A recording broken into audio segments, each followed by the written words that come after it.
10 minutos antes para que vayas terminando. Adelante, Manolo. Sí, que hay. Buenas tardes aquí y seguramente todavía por la mañana en América. El título que le ha dado la escuela a esta charla, Crisis Ecológica Mundial, Activismo Climático, Cuestiones Estratégicas, es como una especie de índice abreviado de los temas que voy a tocar. Empezar diciendo que me gustaría que hubiera suficiente participación vuestra. Por supuesto, si queréis hacer preguntas, pero a mí me interesan más vuestras opiniones.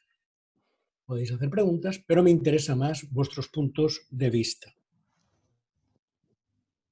Empezaría diciendo que esta charla anuncia algo bueno, y es que es una de las primeras reuniones en las que hay muchas más mujeres que hombres. Esto está bien, esto significa que vamos por el buen camino, la humanidad avanza a pesar de todo, ¿no? A pesar.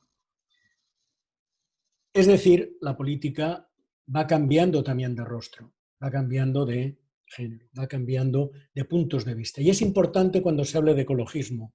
Luego intentaré sucintamente decirlo, simplemente apuntar. Yo partiría diciendo, bueno, no voy a tocar los aspectos más técnicos del cambio climático, qué es lo que ocurre. Esto en la sesión larga en la escuela le dedicamos un rato, pero se me ha indicado por parte de la escuela que lo obviara, que entrara más en los aspectos, vamos a llamarle, de movimiento, políticos, reflexiones sobre el propio marxismo en relación con lo que es el proyecto ecosocialista. Bien, empezaría diciendo, como os decía, que activismo hay, y mucho en el mundo. Hay mucha resistencia ante la barbarie, pero hemos de reconocer que hay proyectos alternativos todavía poco desarrollados.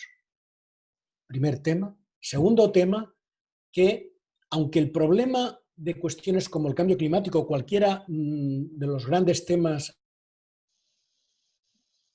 ambientales, afecta al conjunto de los seres humanos, mejor dicho, al conjunto de los seres vivos, sin embargo, la percepción no es homogénea. Es desigual, tremendamente desigual. Y la conciencia sobre las cuestiones climáticas y por extensión las ecológicas es muy desigual.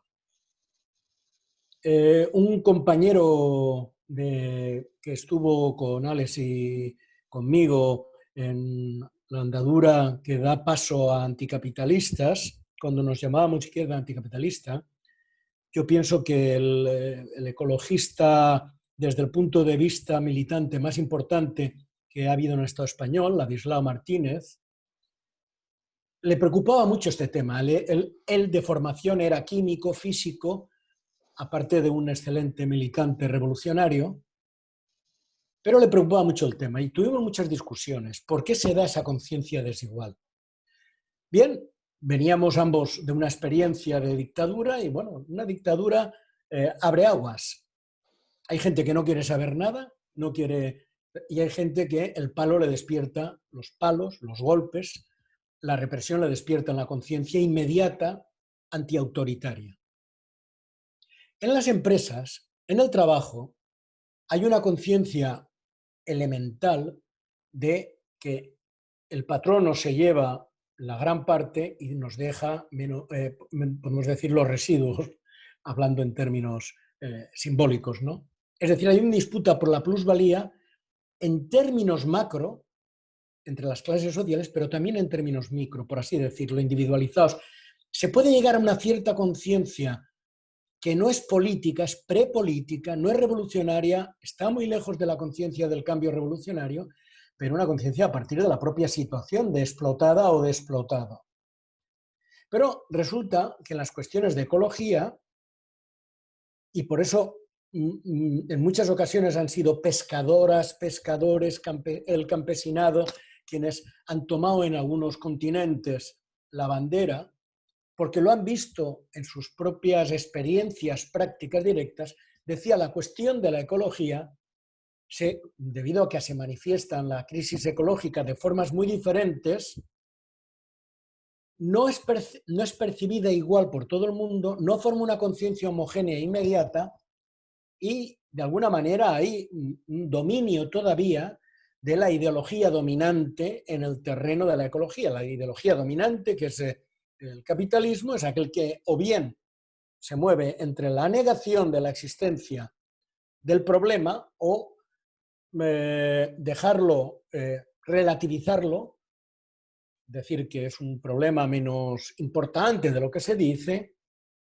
o bien pensar que con los mecanismos tecnológicos y económicos del propio capitalismo, e incluso haciendo negocio, que es la tesis de quienes propugnan un capitalismo verde, incluso haciendo negocio se pueden solucionar los grandes problemas ecológicos con los mecanismos del mercado, con los mecanismos de la lógica de la propia ganancia. En medio hay un montón de posiciones, o sea, no solamente están las de la ideología dominante, hay gente que ve que hay problemas, pero quizás su problema es, y es muy importante, defender su río, pero no se ha dado cuenta que hay otros 100 ríos más al lado, cerca, que están teniendo también contaminación de las aguas. Es un ejemplo. Puedo poner otros, pero no me quiero extender. Quiero hacer una pregunta concretamente a las y los compañeros brasileños, si voy demasiado a prisa, prefieren que hable más despacio, si hay algún problema de comunicación con mi castellano. Lo pueden poner por el chat y que me lo indique Alex. ¿Todo bien? ¿Vale? Parece que está perfecto. Correcto.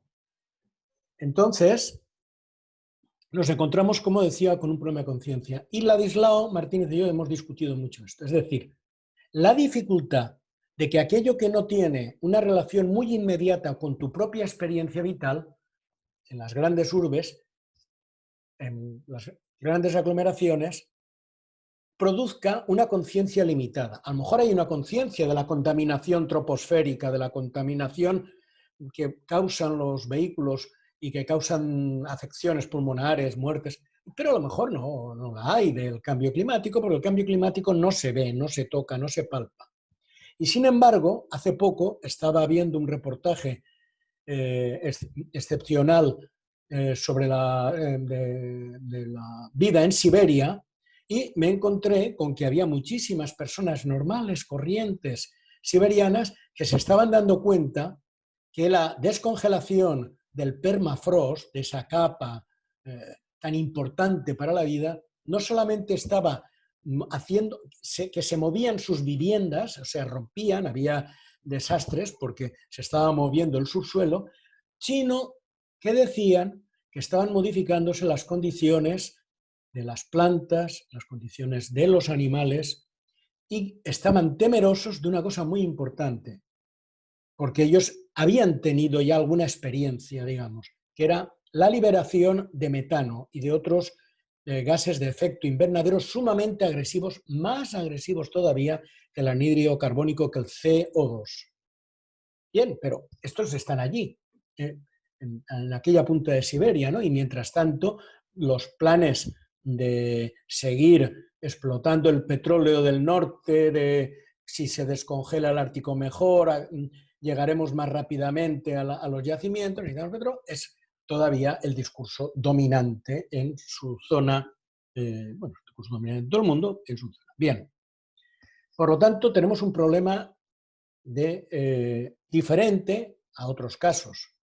Incluso yo me atrevería a decir que cada vez más las mujeres, a partir de la lucha, o sea, la denuncia de la violencia machista, de las violaciones, etc., han ido generando las mujeres que estaban ahí subsumidas, subalternas, habéis ido generando una conciencia de solidaridad más allá de los núcleos politizados y propiamente feministas. Bien, esto todavía en el ecologismo es muy desigual.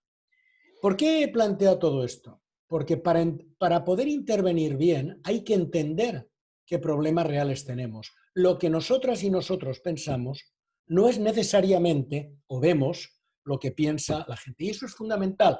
Esto es el ABC del leninismo. Es decir, la comprensión. Esto os recomiendo el trabajito de Mandel en torno a la conciencia, a la evolución de la conciencia de la clase trabajadora, que por extensión, es decir, cogiendo la metodología más que cada palabra concreta, porque él está resolviendo temas más de entre la conciencia sindical y la conciencia política en el seno de la clase obrera, os recomiendo, porque comprender esto es condición sine qua non para que pasemos de grupos de activistas muy lúcidos, de vanguardia, a ser efectivamente útiles a la clase trabajadora, a las mujeres, a los jóvenes, al campesinado, para poder hacer la revolución social.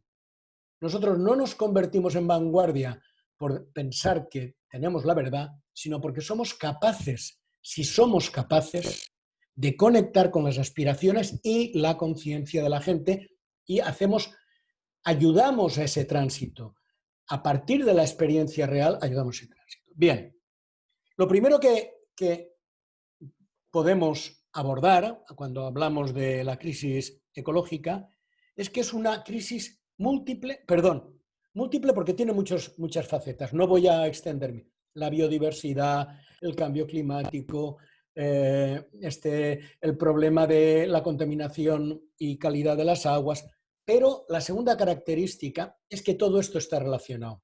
Y esto es importante porque esto sí que nos puede permitir, cuando hagamos política con ello, ir uniendo las causas de los pueblos, porque hay una interacción. Lo que le ocurre a la corriente del Niño influye también de forma enorme en el conjunto del mundo. Si hubiera en un momento dado que las corrientes termohalinas se modificaran, el clima se modificaría incluso para los países más satisfechos, más tranquilos, que están allá, que parece que no tienen problemas de calentamiento. El COVID nos ha enseñado que vivimos un mundo sumamente interrelacionado. El COVID es consecuencia de la falta de precaución y de prudencia del ser humano en su relación con los nichos de la naturaleza donde hay otros seres que tienen derecho a existir, que nosotros hemos roto esas fronteras, les hemos achantado, ya que estáis aquí varias personas, compañeras y compañeros de Brasil, lo que se ha hecho en sitios como la Amazonia o en sitios como el Pantanal, es que digamos, la producción ha ido avanzando. El Pantanal puede morir.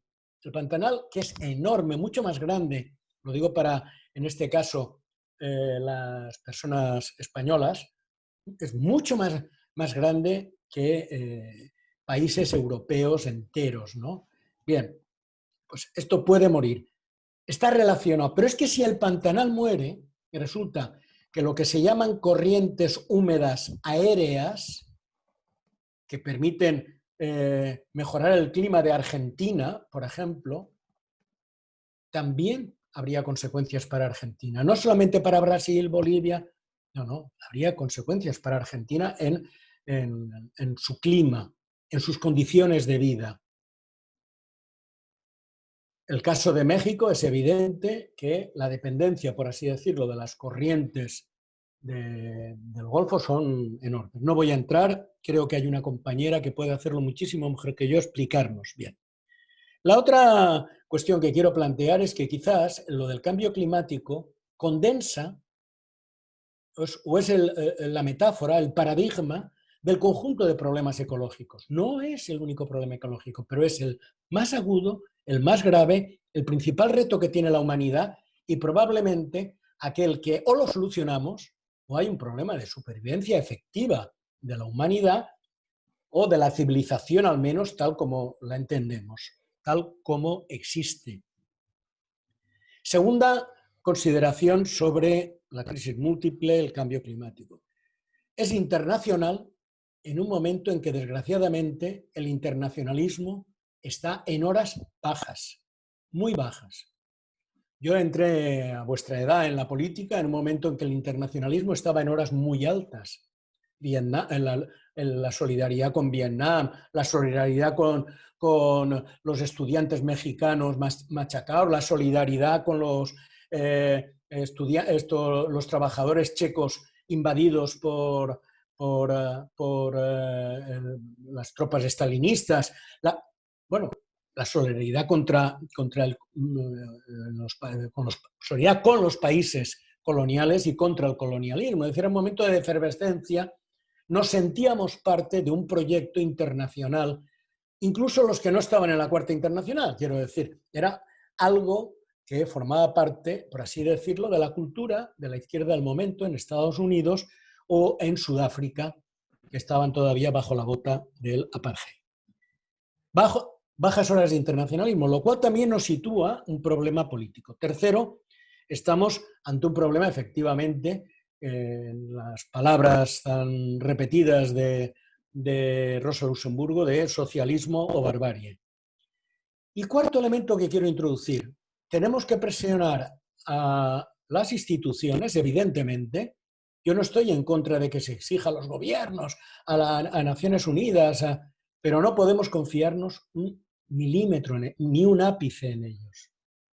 Quede claro, hemos de crear un movimiento autónomo. Las debilidades en ocasiones de los movimientos y en particular de los movimientos ecologistas es que después de luchas muy importantes de poner el dedo en la llaga de temas candentes, han estado dependiendo de a ver qué hacía la administración de turno, local, nacional, internacional.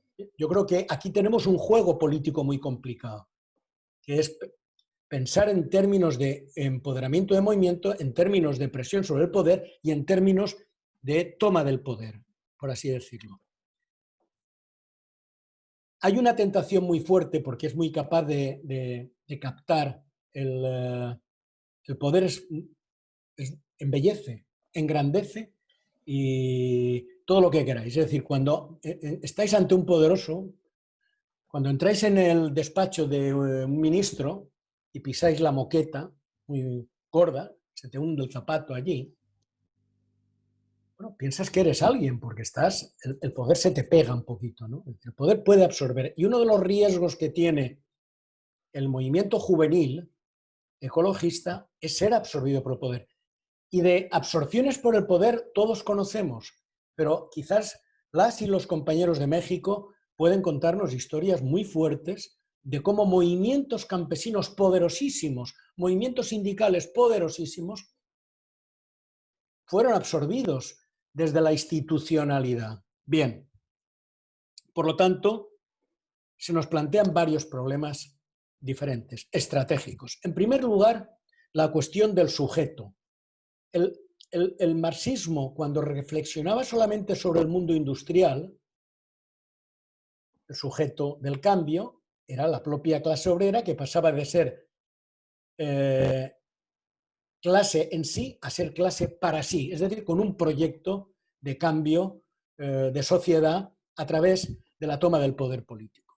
Claro, cuando resulta, y en eso yo creo que Trotsky tuvo mucha razón, no solamente Trotsky, pero Trotsky particularmente, que se plantean movimientos revolucionarios muy poderosos en países donde el proletariado no era mayoritario, donde había capas del campesinado amplísimas que necesitaban también de la reforma agraria, de la revolución.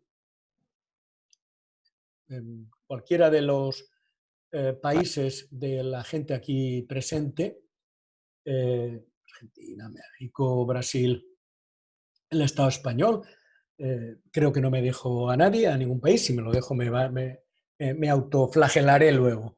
Pero se planteó inmediatamente cuál era la participación de capas que no eran la clase obrera industrial en la lucha.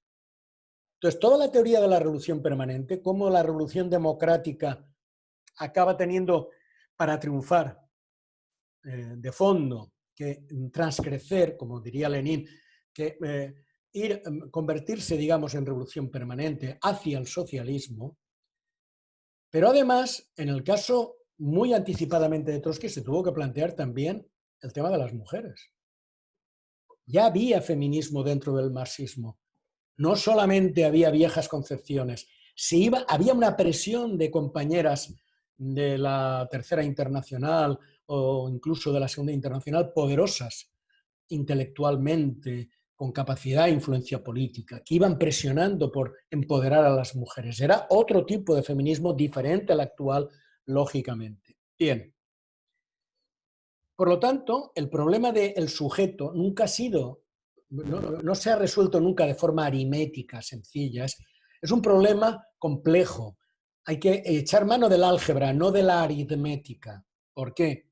Porque hemos de intentar casar en un sistema complicado de ecuaciones intereses algo distintos, intereses comunes, perspectivas y conciencia algo distintas, formas y tradiciones culturales distintos. En definitiva, el sujeto del cambio en el terreno ecosocialista como respuesta al cambio climático o al conjunto de problemas va a necesitar ser multiforme, arcoíris. Y dentro de eso habrá hegemonías, dentro de eso habrá proyectos plurales y habrá pugna por ellos. Pero el bloque que puede conducir hacia el ecosocialismo, per se, por naturaleza, no tiene más remedio que ser muy plural.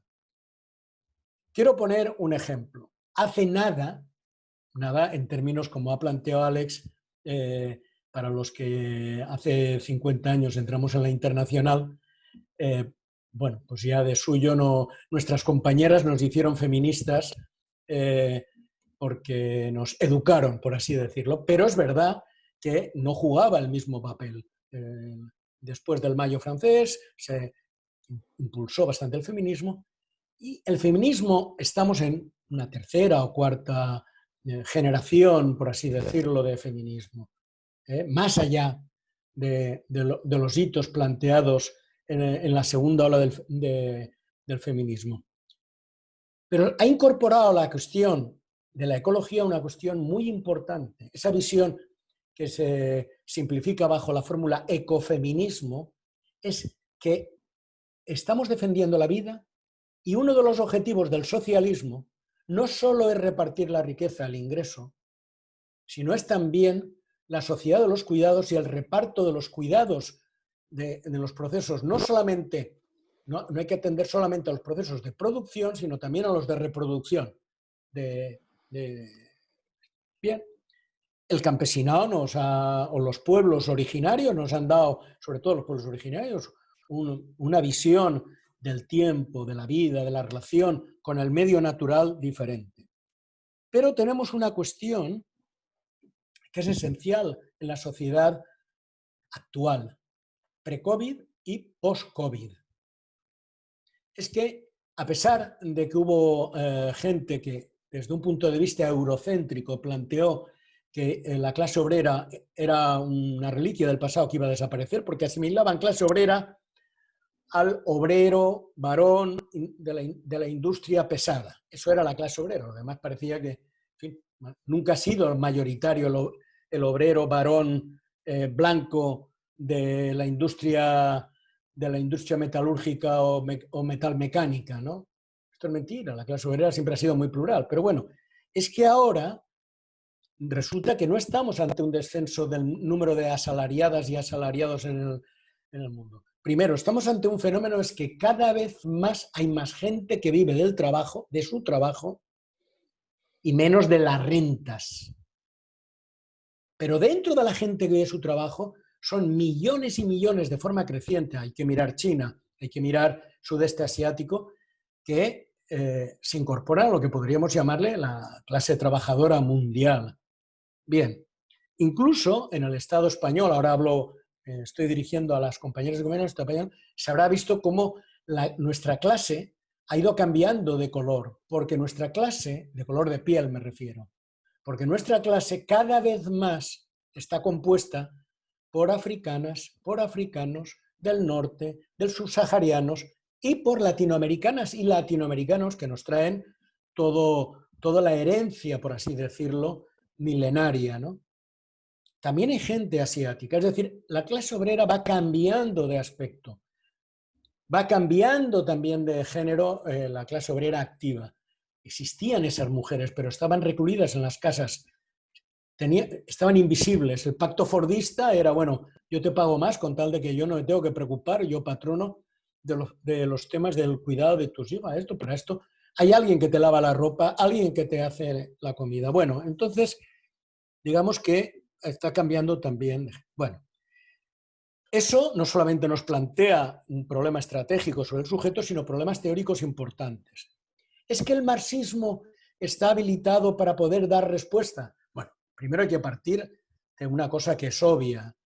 No se le pueden pedir peras al olmo, es decir, Marx en 1848 o 1871 conoce un desarrollo del capitalismo que los impactos ecológicos que ya algunos denunció incluso en el manifiesto comunista, toda la contradicción de la expansión del capital que trae progreso, pero trae regreso, por así decirlo. Bueno, simplifico ahí, ¿no? Destruye naturaleza.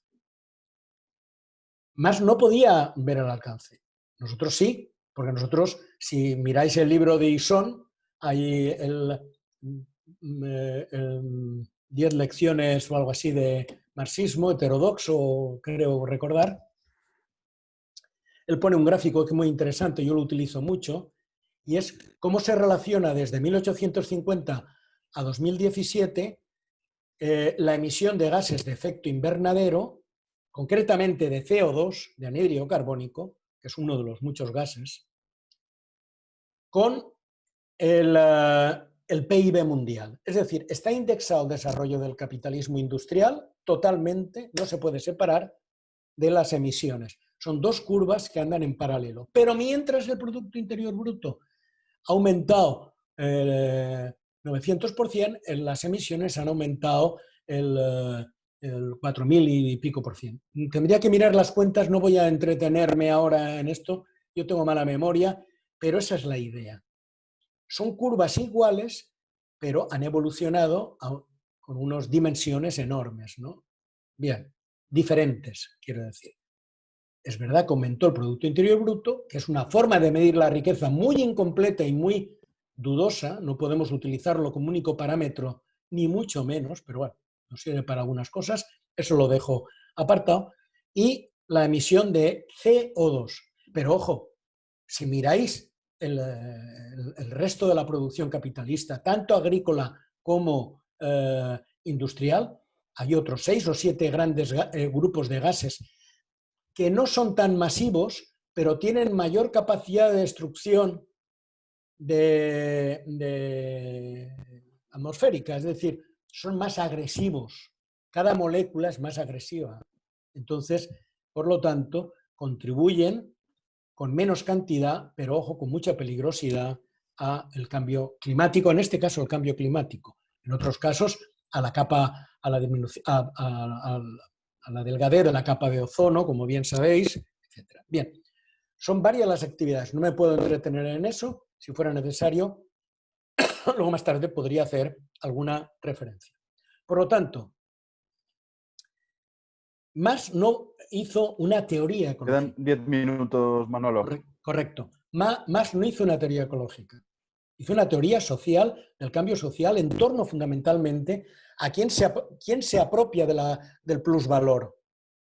Esto es lo esencial de Marx. Pero ojo, Marx, y aquí sí que voy a tener que echar mano de papelito y de cita, ya intuyó que había problemas muy importantes en la relación sociedad-naturaleza, economía-naturaleza. Y Marx, siguiendo a Petty, a William Petty, que ya en 1667, ojo, había empleado una fórmula parecida, Marx dijo: el trabajo no es, por tanto, la única fuente de los valores de uso que produce, es decir, no es la única fuente de la riqueza material, sino que tiene por padre al trabajo, o sea, la riqueza material tiene por padre al trabajo, y por madre a la tierra. Esto lo podéis encontrar en El Capital, libro 1, capítulo 1. En resumen, se da cuenta de que la generación de riqueza ya no es. Esto nos permite conectar bien. Es decir, no es un Marx ajeno a la naturaleza, no es un Marx productivista. ¿Hay errores productivistas en Marx y en Engels? Sí. Que luego Marx corrige, por cierto. en el final de su vida. Pero hay un nexo que nos puede ir. ¿Cuál es el error que puede cometer Engels? La confianza, sobre todo Engels, la confianza ilimitada en que el desarrollo de las fuerzas productivas abrirá un mundo de abundancia generalizada y que, por lo tanto, lo que simplemente quitándole la tapa al desarrollo de las fuerzas productivas, podemos llegar digamos, a la sociedad de mujeres y hombres libres. Bueno, él no se planteaba, como no se planteó tampoco Lenin, cuando Lenin dice el socialismo es el poder de los soviets más la electrificación, tenía razón, pero era incompleto. ¿De dónde sale la electricidad? ¿De una hullera? Bueno, luego más tarde podía ser de una nuclear, de quemar más petróleo o de las renovables. Por lo tanto, hoy plantearíamos una adenda, por así decirlo, al propio pensamiento de Lenin. Nos permite la conexión. Y sobre todo yo creo que Mandel, al final de su vida, claramente, en alguno de los trabajos finales, vio claramente la cuestión. Y yo creo que en lo que es nuestra corriente, pues hay que decir que gente como Daniel Ben Said, en un momento dado se dio cuenta que había que quitar las lastras del capitalismo. Bueno, me he encontrado una hoja que os quiero enseñar, no sé si se ve. ¿Se ve? ¿Una curva? No, no se ve. Esto es lo que os decía del libro de Ison, cómo está perfectamente relacionado. Bien, por lo tanto, se nos planteó un primer problema. No mitificar a Marx, pero no pensar que Marx era ajeno absolutamente, o sea que el pensamiento marxista no puede conectar con la ecología. Puede y debemos hacer nosotras y nosotros de puente. Segundo, esto nos plantea problemas de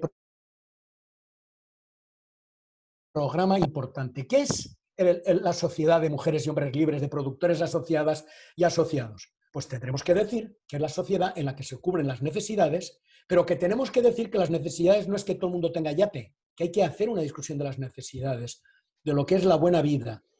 Y tenemos que decir que el capitalismo está íntimamente ligado a aumentar el número de artefactos, porque la ganancia, la ley de la ganancia capitalista exige la producción generalizada de mercancías sin parar, la obsolescencia programada, etc. Entonces, nosotros tenemos que pensar que el socialismo también es una forma de decrecimiento. No podemos coger sin más, y voy terminando esta primera parte, las ideas que tenía, las herramientas que tenía el capitalismo, su forma de producir y simplemente el poder de las y los trabajadores, no. Hay tecnologías peligrosas como la nuclear, en sí mismas peligrosas, nocivas, de la producción química, los disruptores endocrinos. Se pueden poner muchos más ejemplos. Es decir, hemos de pensar que no toda la tecnología, pero tampoco nos sirve esa carrera sin fin por la creación de mercancías, es decir, el decrecimiento. La discusión con los decrecentistas clásicos, que no tienen una visión social, es que nuestra discusión es que hay cosas en las que tenemos que decrecer y en otras que tenemos que crecer. Y hay sitios donde hay que decrecer y hay sitios donde hay que crecer. Necesitamos más sanidad, necesitamos más escuelas, necesitamos menos coches. ¿Es lo mismo las necesidades que tienen en Guinea, por ejemplo, o en el Congo, que las que hay en Suecia? No. Por lo tanto, hay que tener una visión también de la equidad en ese terreno. Y finalmente, esto nos lleva a un proyecto de